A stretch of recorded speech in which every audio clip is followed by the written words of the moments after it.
Hello, everybody. It's Rendon. Hope you are doing well. Hope your 2026 is off to a good start.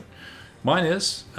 It's pretty normal. It's about the same as it was at the start of 2025, minus all of the absolutely crazy, insane stuff that's happening in the world and in the Western Hemisphere right now, which is just I don't really have words for how bad it is. Anyway, this video was many things. It started off purely as an Elden Ring video, and then it became a 50-50 Dark Souls 3 and Elden Ring Invasions video, and then it became a Dark Souls 3 lore video, and now, as it was always destined to be, it is a rambling video with some lore bits thrown in by me, your presenter, Rendon, or Rendad, as some people know me now, because I am indeed a father of a over 1 year old, who is doing very well, by the way. He's sleeping right now, but he doesn't seem to wake up to my voice that well, so he's got his mom's sleeping habits. It's good. Everything is, I can't complain about stuff. Overall, I can't complain about stuff. Yeah, so when this video started, when I started making this, it was about 3 months ago. I had a bunch of old Elden Ring clips that I hadn't used for anything, so I was like, well, I don't really miss Elden Ring. At the time, I didn't. And I have a lot of these old clips, so I do miss video making, so maybe I'll throw something together and see what comes out of it. However, I did not really like any of the clips enough, hence why I never used them, to really sit on that video and just kind of let it out as it was. I didn't even get to the commentary piece, because if I get to the commentary piece, which is the hardest part, I have made damn sure that I really like the videos and the clips I've put on there, because commentary is the hardest part by far. Just rambling into a mic is a lot harder than you think. You really judge what you sound like, and if you think you sound stupid, you're not going to upload it.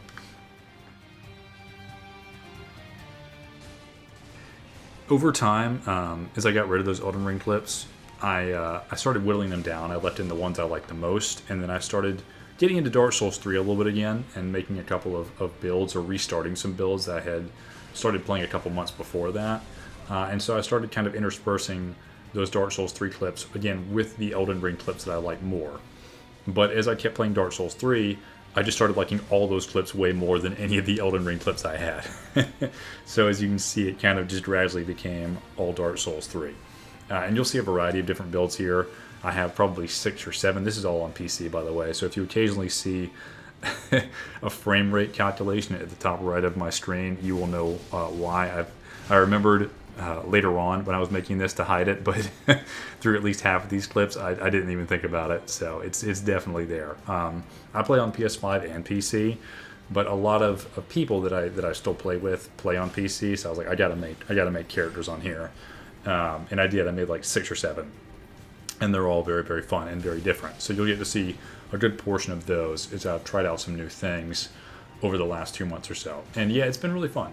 I'm not playing Dark Souls 3 anywhere near as consistently as, I did even like a year ago. But I've probably come to a point where I'm playing it the healthiest amount I've ever played it, which is to say, more than a DVD player plays DVD, but in a healthy way. But maybe just a couple of times, a couple of invasions, or a couple of hours every week, and then I take a break, and it's perfect. I still have to force myself to stop, but then I do, and I'm like, wow, that was great. I don't know why I never did that my entire life. I know why, because I used to really like it a whole lot more, and there was a lot more players involved, so that was why. But it is still fun. It's mostly solo fights, although you will see, and I did find plenty of host groups in Dark Souls 3, and I've included as many of those as possible to kind of give, as best I can, that old feeling of Dark Souls 3 Invasions. It will not be the same, but maybe you'll get some echo or sense out of that, and that's kind of all I'm hoping for people, because when I watch other content from Souls, and that's what I'm looking for. I'm looking for that old nostalgic feeling of what it was like in its heyday, whether it's Elden Ring, whether it's Dark Souls 2, whether it's Dark Souls 3. I never played Dark Souls 1, but, well, I did, but I didn't play it or really do all that many invasions in it. That kind of thing, that's what I'm looking for. I'm looking for that vibe, that old feeling. that other people had and that I had for those games. So I'm trying to give people that as best I can here. It's just my contribution back to everybody to pay them back for the content they've given me. So hopefully you enjoy it. I mean, I could talk about the builds. I mean, you can kind of see what they are. They're a random amalgamation of a lot of stuff. You saw the Barker Hazelpick build in the beginning. I have the Waning Drake, which is the second build you saw, which was an offhand Rapier, main hand, Great Sword of Judgment. I've got this guy who is my quality build, who has a couple of different costumes. I can't remember who it was or where I saw it, but I saw someone rocking this fashion in an old school Dark Souls 3 dry finger run from like 2 or 3 years ago, using the Black Knight Greatsword here, and I was I'm gonna do that. But this character will also make an appearance later on, using the Lothric Knight shield and the Karthus Curved Sword, which is on his back here. So that's the same character as this one. It's just a quality build, which I, interestingly enough, had never made before, ever, in Dark Souls 3. So I had to remedy that, which is, it's just wild. I never did that. But, you know, whatever. It's been fun this time. I'm trying to think if there's anything else. Oh, yes. I have a Soul Level 90 build that is kind of like my main one, quote-unquote main one, that is using two-handed Lothric Knight Straight Sword and Pyromancer's, is it Dancing Flame? Flame Fan. With a couple of rings on there that enhance that and the speed of it, like the Sage Ring. And that's really fun. I also use on that same build the build that has the two-handed Lothric Knight Straight Sword. It's essentially a dark build, a chaos build. It's a int faith build, but a dark build as they called it in Dark Souls 3. I found a pretty fun synergy with main hand Follower Saber and offhand Witch's Lock, or Witch's Locks, which was actually really, really cool. I did enjoy that. But as you can see, a lot of these are just kind of little duels and things of people at the Grand Archives or other certain places that were still fun, don't get me wrong, but this is kind of a lot of what you come across these days. And the fun part about it is these players typically are either old school Dark Souls 3 players, and those are the most fun to play, or they are Elden Ring players that have come back to play Dark Souls 3.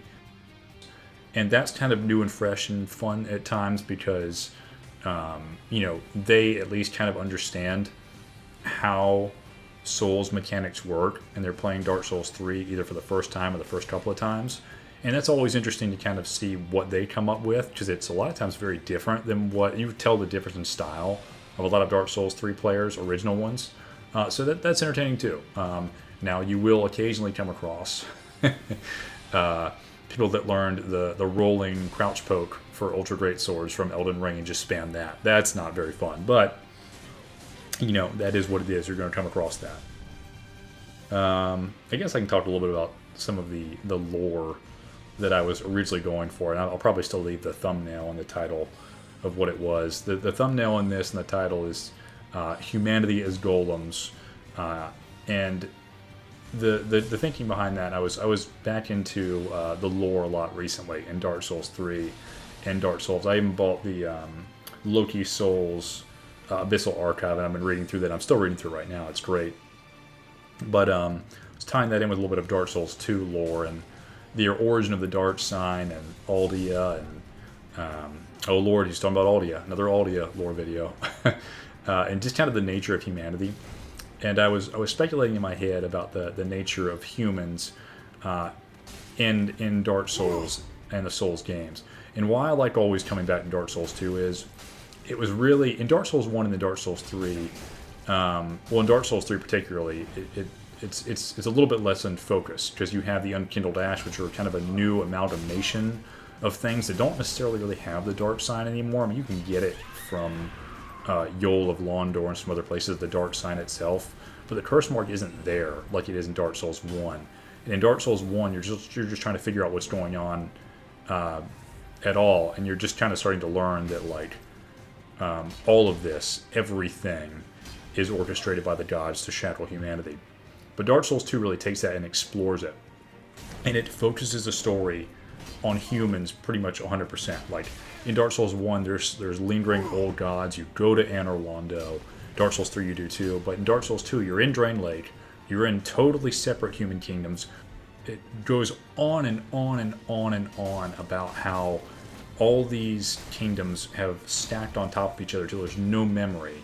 Even the miracles and spells are like, we don't know. Fuck guys, we can't remember. We have no idea where this came from.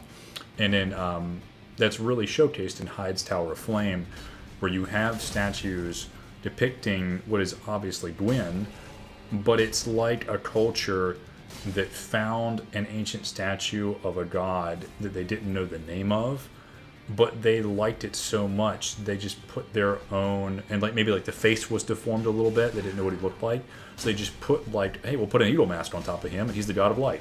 There you go, or god of flame.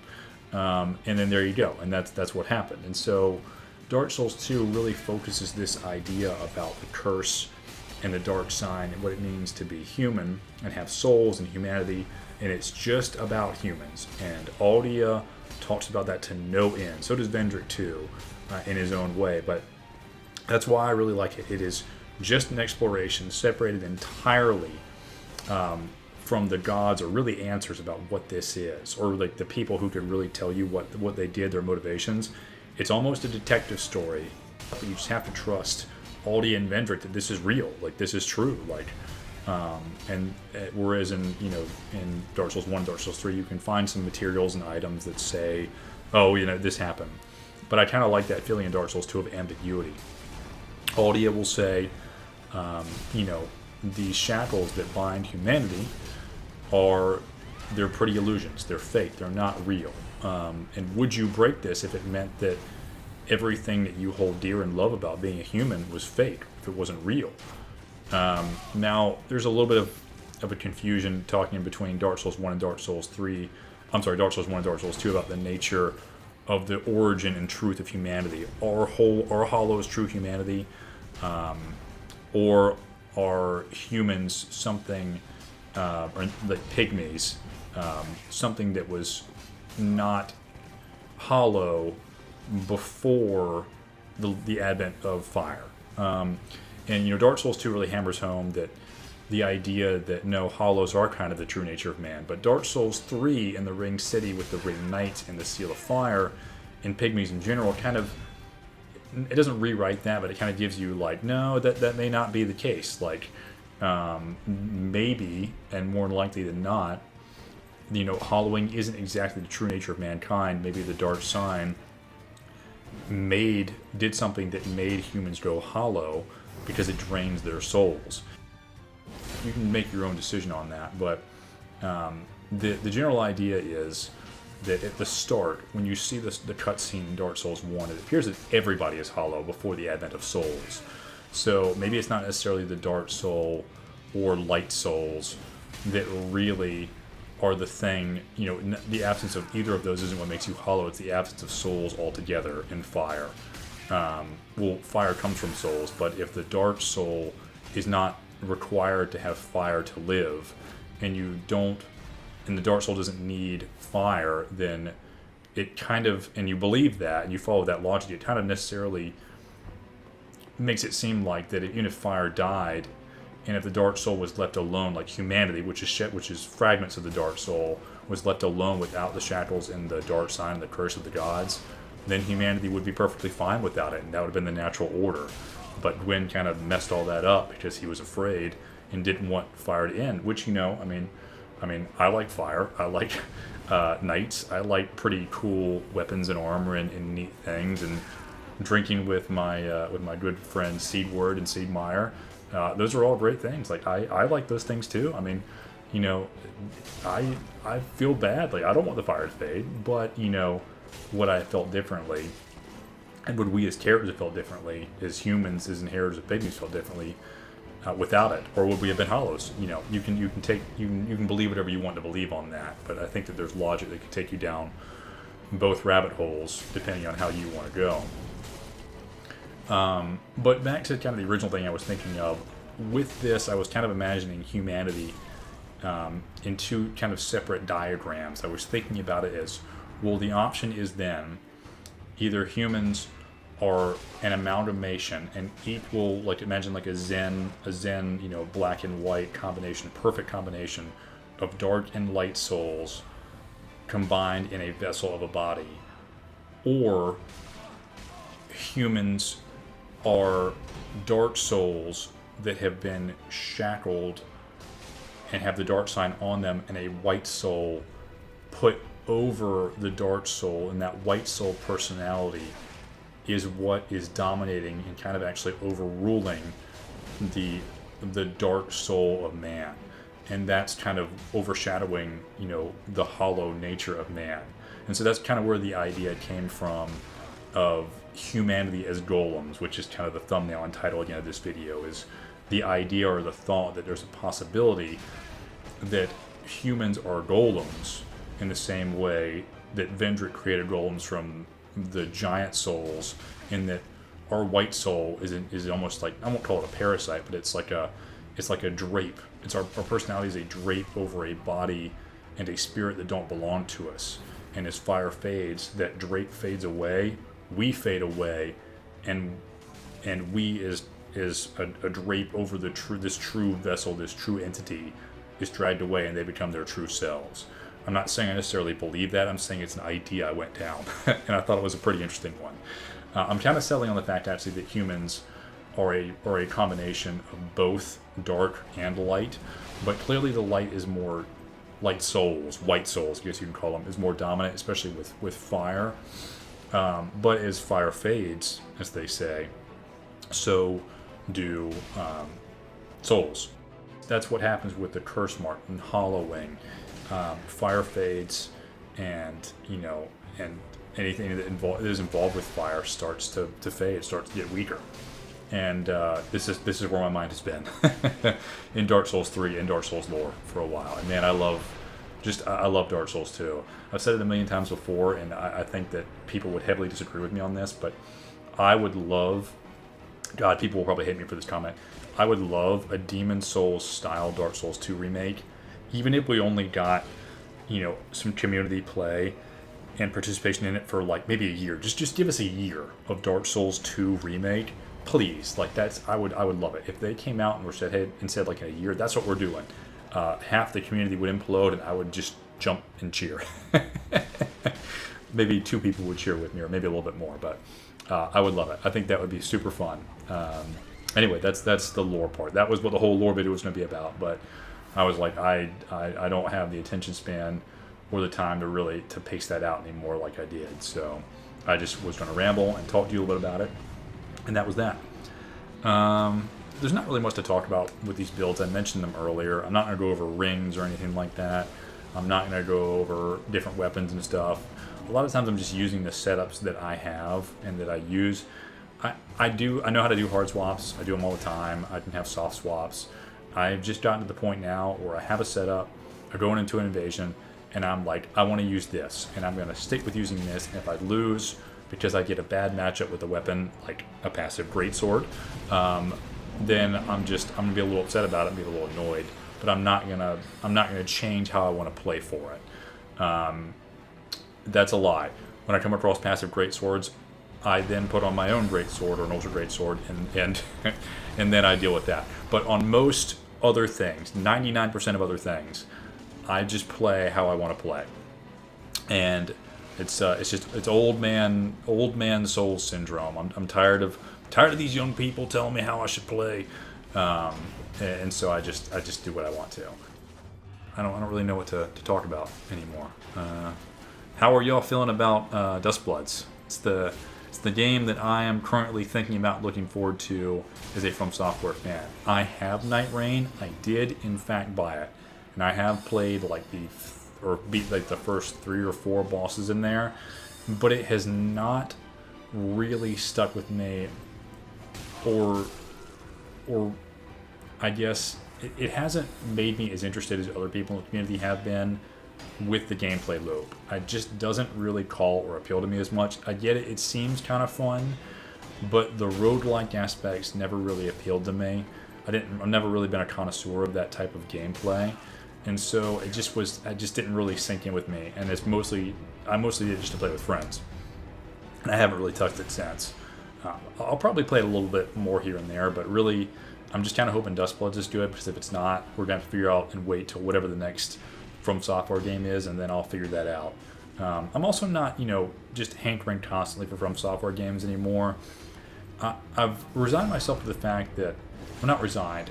I'm comfortable with the fact, at this point in time, I have played enough really good From Software games that if another good From Software game never came out, I would be upset, but I wouldn't be like absolutely destitute. My whole life is ruined. It's game over, man.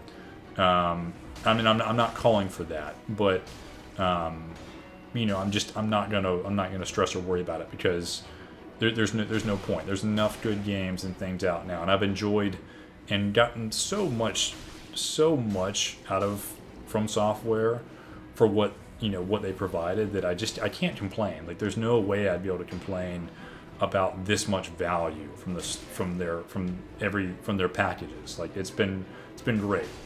But again, that being said, I really do hope Dustbloods is good, because that's kind of the next game I'm really thinking about playing. And if it's good enough to make content on, and I enjoy it that much, I will make content on it. Because I still enjoy making content, and making content is a lot of fun, especially in the Souls arena, because those are my people. Those are the people I like. All you weirdos, I really like you. And I always wanted to be a weirdo too. And so I just want to keep being a weirdo for as long as I can, even though I'm probably just under. There's like a tier. There's like a rank, I think, of like the ages of the Souls community, and I think like the upper part of that tier is probably like Saint and Pinko, and I think I feel like I'm like right below that run, or like if it's like a millennial or like a zillennial, like I'm probably there. Like I'm not even like a run below. I think I'm like half a run below, or maybe like even a fourth. just by how I feel about it, I'm pretty close. I'm not as young as the kids anymore. I'm definitely getting up there a little bit.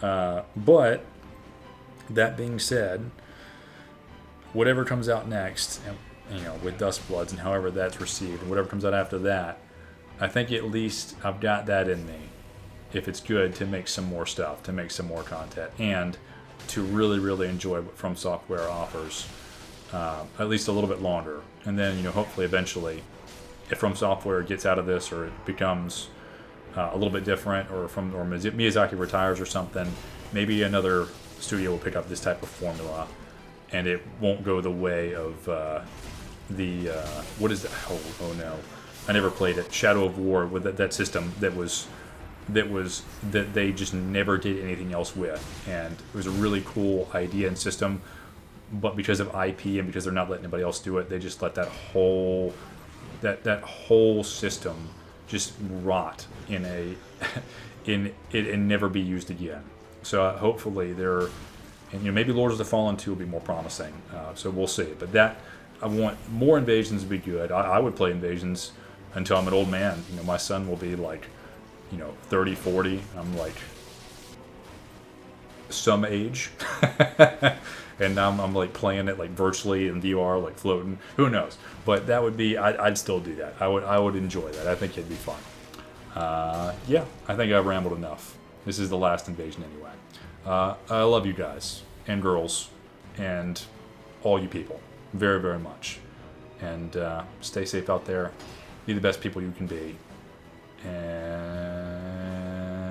yeah, I'll talk to y'all soon.